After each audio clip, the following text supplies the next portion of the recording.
Hello and welcome to this episode of In the Loop. Today, IA publisher Gary Robinson is in London to meet John Beverley, Head of International at Team PLC. Here we are today. We are in the WH Island City offices with John Beverley, Head of International from Team PLC, the proud new owners of WH Island. Yeah. You come all the way from, tell me where you come from today to come into London, and tell me about this WH Island deal for Team. Yeah, so Because you're a little bit jet lagged today, I presume, given all that travel. You must be. yeah. So it's extremely tiring because I still have my job, and then which isn't a small job, and then you've got all the other meetings on top of that, which are here. So my days are a bit longer. Normally, when I visit the UK, I'm in bed by 6, and then I wake up really early and deal with things in Asia, the Middle East, Africa, and then some things in South Central America when the markets open there or people wake up. So I'm primarily here for the WH Ireland acquisition, which we've got, because they've got two different sides to WH Ireland. They've got the investment side and the financial planning side. So the investment side, there's people who will be dealing with that, but the financial planning side needs a revamp, and we've got a lot of interested people who want to come on board. And we've also got a need internationally for an FCA-regulated business. So prior to this, we had a partnership with another firm, which we put some of our advisors down under them on the FCA register. But this allows us to have them on our own register because we own this business wholly. So we can promote our services in the UK and bring the international expatriates when they come back, still manage their money. But interestingly enough, we'll be working closely with other advisory firms in the UK who have clients, because of current tax rules, moving overseas. So they can still keep and manage their clients overseas, and a kind of a network proposition with them. So that's quite exciting. We have quite a few of them who have offices here, but also do work with us overseas now. It's fantastic, and so it's a real landmark deal when that went through. Must have been very exciting. Yeah, must have been extremely exciting. And so you come over from Singapore as an organisation. Just tell us where Team are based internationally. You're head of international. Where are you based internationally? So Team are based out of Jersey. So their main offices there. They have a couple of floors in the heart of the city. Really nice sandwiches downstairs as well. And I've had a sandwich, and I've been to the office. I actually did get a sandwich downstairs. It's really nice. Yeah, it's really good. It's a good place, and a lovely little town as well. Funny side story. The shelves. I went to the Co-op one day when I was there, and to look for one of those meal deals, and the sandwiches were empty. The whole thing was empty, and it was 2 p.m. So I went the next day at 11. And it was empty again. I thought, oh, did I miss it? So I went to grab a service person and said, what's happening? And said, oh, the boats can't come in because it's too windy. And yeah, it was breezy. It would be there. But it's a great island for doing business. Great, highly regulated. So it's one of the best places we could put our main offices, and especially Team Asset Management, who do the team models and the team UCITS funds, which were recently launched at the end of last year. Another landmark deal covered, I think, exclusively on International Advisor. I'm pretty sure I broke that story at the time. So this is an organisation, this is the business that's going places. So you mentioned Guernsey. Where else have you got offices, and where are you based personally? So we have different types of offices. We have I'm personally based in Singapore. It's where I have a residence. But I'm also resident in the UAE because I'm a director of the businesses there. And we have licensed regulated offices in Asia, the Middle East, Africa, and the Channel Islands as well. And shortly, we are hoping to acquire a MiFID license in Europe, and we're in discussions with things about that for the international side of the business. But we're always in discussions about things like this. It's nothing new for a PLC to be talking to multiple different partners about expanding, but there's no concrete contracts being done yet. I'll get into trouble if I say that there are too many discussions going on. So it's exciting times for sure. There's lots of stories coming from you guys. Just tell me a little bit about the organization, the setup. Tell me about the link with Neba. Yeah, because some people will know you through Neba, some people will know you through Team. Someone who doesn't know anything about Neba or Team, how's it all set so as far as financial advisors are aware, clients, general public, wouldn't know about Neba Financial Solutions. That's where the first Neba business was organized. And it was organized in partnership with a couple of good people who I knew, who later got bought out. And then I became the sole owner of Neba. And it was predominantly a distribution company where we would work with highly regulated banks, A-rated banks, and we would create investments, structured products, and promote them out to the international advisory space. And around 2016, 15, 16, regulation started changing. So a lot of the advisors in less regulated places, such as your Thailands, your African countries, excluding South Africa, your South Central American countries, they were struggling to maintain terms of business with the platforms. So we created our own wealth management company to house those people because we could get licensing. And that way we didn't have the risk of losing all of our clients who were financial advisors. So they came on board, and that's where a company called Neba Wealth was in existence. So Neba Private Clients is the regulated entities, the legal entities of the company. And Neba Wealth is more a division of Neba Private Clients now. So Team PLC own Neba Private Clients 100% when there was an acquisition of Neba, and Neba Wealth and Neba Financial Solutions are now divisions of Neba Private Clients. Fantastic. Good explanation, and it kind of helps when you're looking, when it comes to marketing. It's all about team though, isn't it? Yeah, so there's a big focus on team, because being part of a PLC obviously raises our profile. It gives people a lot of trust because of the transparency that we have. People can look up our public figures. We have to announce them. We're actually about to announce our results shortly, in a couple of days, if not, tomorrow.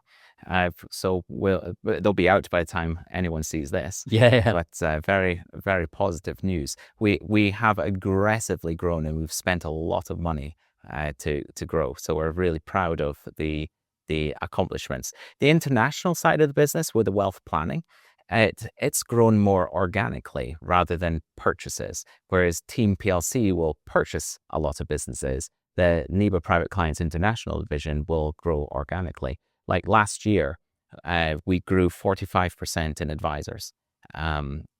We grew the assets under advice by 28.9%, so almost 30%, which is absolutely huge for not paying for businesses.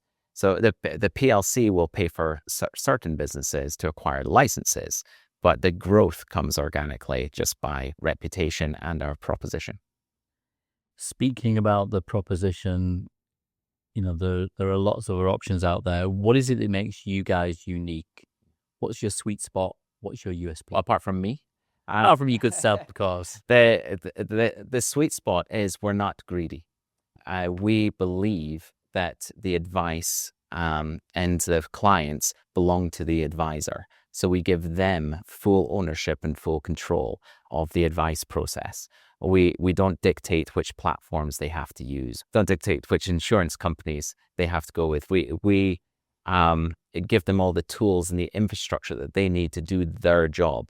It's well known that the international advice space, the advisors are self-employed, and they are agents unto themselves. When they move from one company to another, they normally take their best clients with them and they leave the rubbish behind. which causes a compliance nightmare for the company that leaves it. So what we say is when you leave, if people leave, we will happily give you all your clients because we believe the clients and the relationship belongs to them and the advisor. If they want to stay with us for a period of time, if they're with us over 5 years, we'll offer them a buyout of their business. Hopefully they'll stay for more than that period, but they can't trigger the buyout until they've been with us for at least 5 years. But we did have someone in the Cayman Islands recently want to sell their book before the 4-year period. So we offered it open to our network, and they had 8 offers from the advisors in the business itself for the book of business. So what makes us different? We're not going to sell the business based on the profits of these advisors. We're not going to say that AUM is ours, those clients are ours. That's their business. They're like little businesses unto themselves, just using our entity. So how many advisors did we lose last year? 0. None of them left.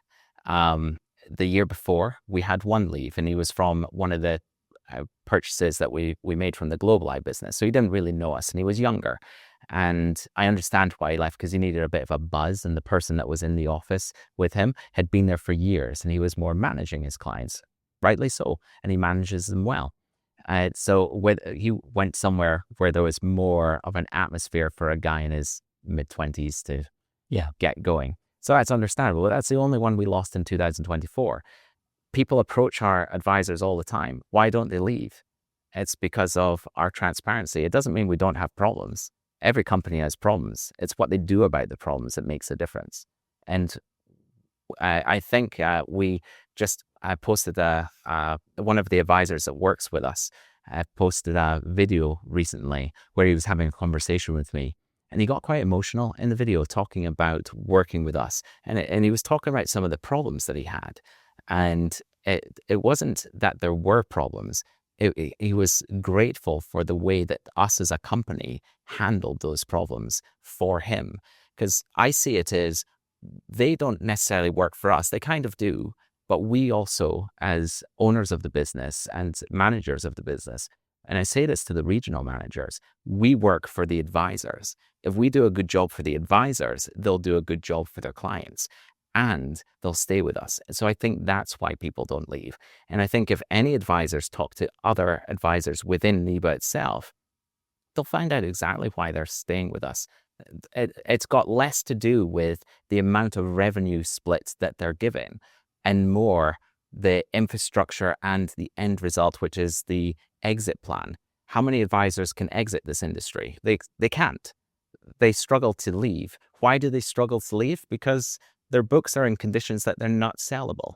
But if we can keep those things internally, we can offer them a proper exit at the end of it. So our proposition is a really, really good one. I don't know of other companies that really give them full ownership and control. I think in most of them, it's in their contracts. Do not solicit, do not do this, do not that when they exit. There's none of that with us. The contract's in favor of the advisor. Because I always think if the roles were reversed, what would I want in my contract? And I try to put, there should be a win-win for both of us. And when both company and the advisor win, that's where we're going to be most successful. Tell me about Team's aspirations across the next 12 months and the next, the 5-year plan. What are you looking to achieve? It seems it's the company that is ambitious with having taken over the GlobalEye book, a completely different, a reset for that business, which is now nowhere to be seen within its just Team. Yeah, well, GlobalEye, it had the licenses that we need. And so we brought the licenses more than anything, more than the book of business. It was the expansion. So what our chairman and I discuss when we go out with people, we talk about all these licenses being building blocks. If we're licensed here, licensed there, licensed here, we've got true cross-border financial planning. And that's the goal. So once we've got enough building blocks, it's build the AUM and assets under management into the Team models as well. And a lot of that will come because the Team models perform fantastically. I think an FT .com, they were third best in the world NPSs. So I do have a link to support that as well. Fantastic. Tell me about the acquisitions that you've gone for WH Ireland. There's other things on the go. What can you tell us about what type of? I can tell you general expansion Yeah. plans, but I can't tell you more acquisitions and things because they have to be announced before we chit chat about what's going on in the background. But there's always discussions going on in the background. So we're trying to build our market cap. And that's where bringing in WH Ireland has severely or massively expanded our market cap. So bringing in other companies yet to be named, will do the same. And we'll probably bring in extra shareholders over time, just as PLCs do, and grow and grow. Tell us about John Beverley. What's your background? My background. So I started in loans, so subprime loans.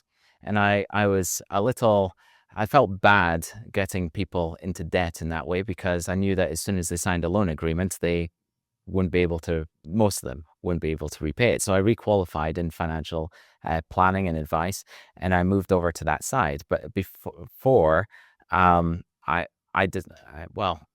start where Neba was born.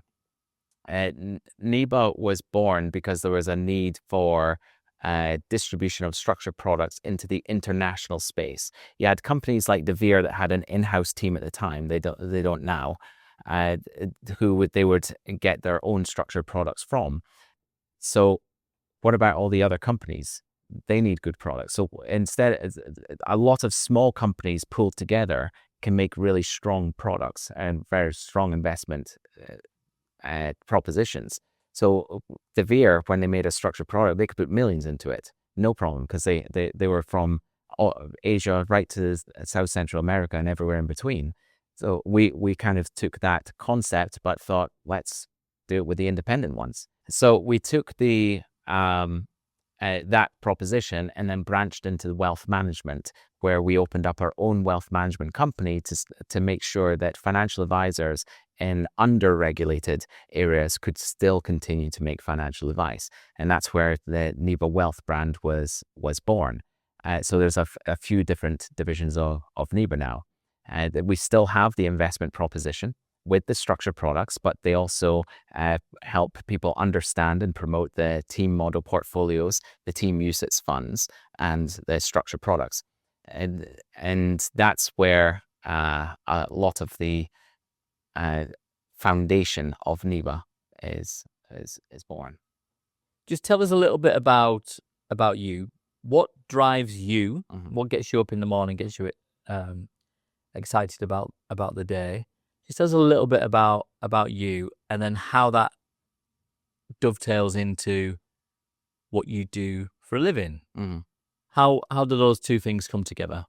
Well, to understand a little bit about me, you'd have to go into my history of who I am and what makes me who I am as a person, because that basically filters out into every portion of my life, whether it's my work, my family life, or any other extracurricular activities I do.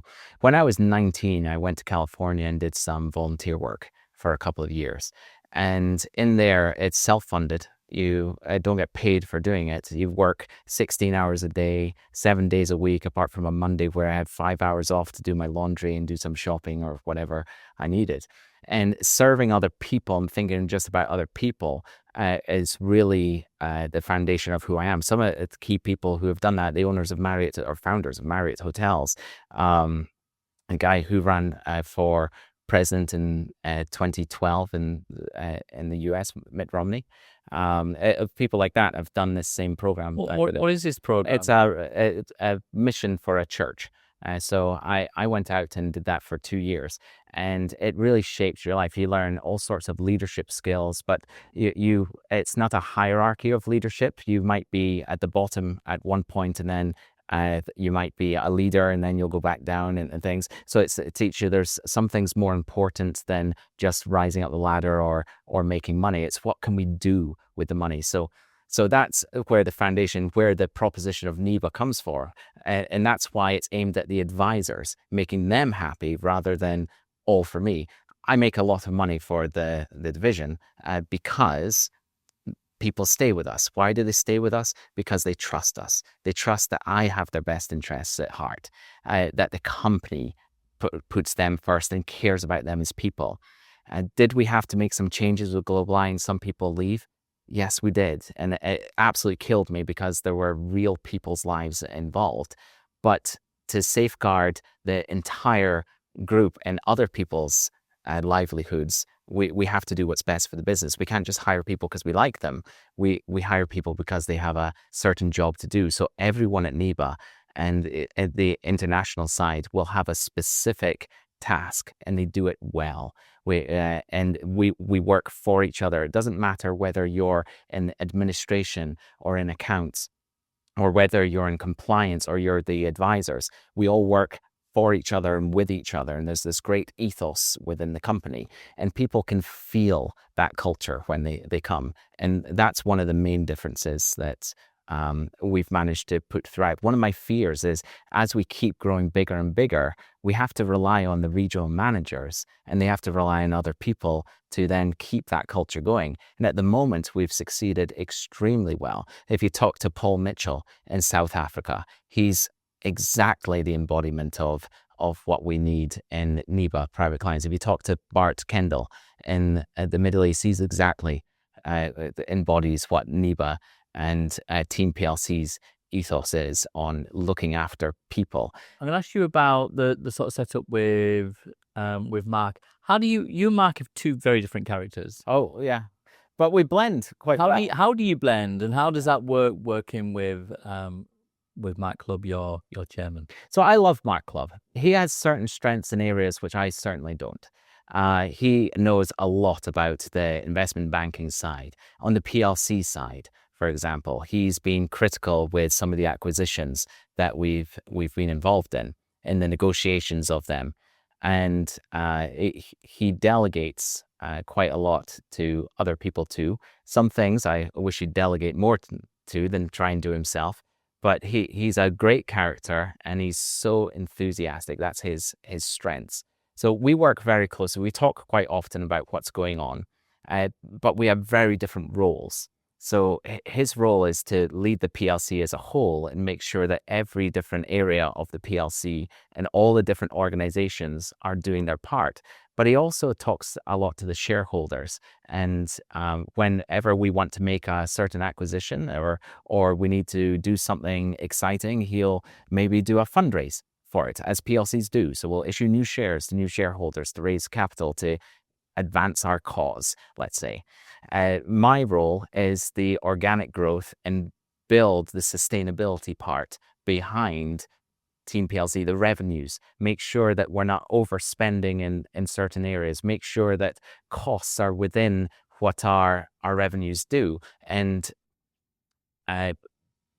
expand the people in the company, their capabilities. For example, we've just taken on a management consultant who certain advisors in 2024 made more than they did in 2025.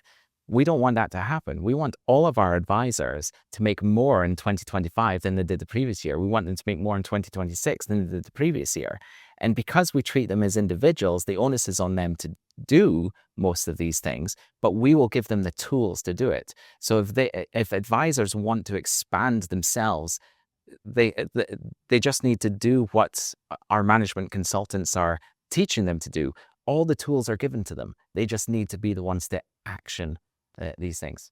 John Beverley, Head of International at Team PLC. You've been on the IA in the Loop podcast. Thank you for joining us today. No problem. Thanks for watching or listening wherever you get your podcasts. This has been In the Loop. Don't forget to like, subscribe, and stay in the loop. See you next time.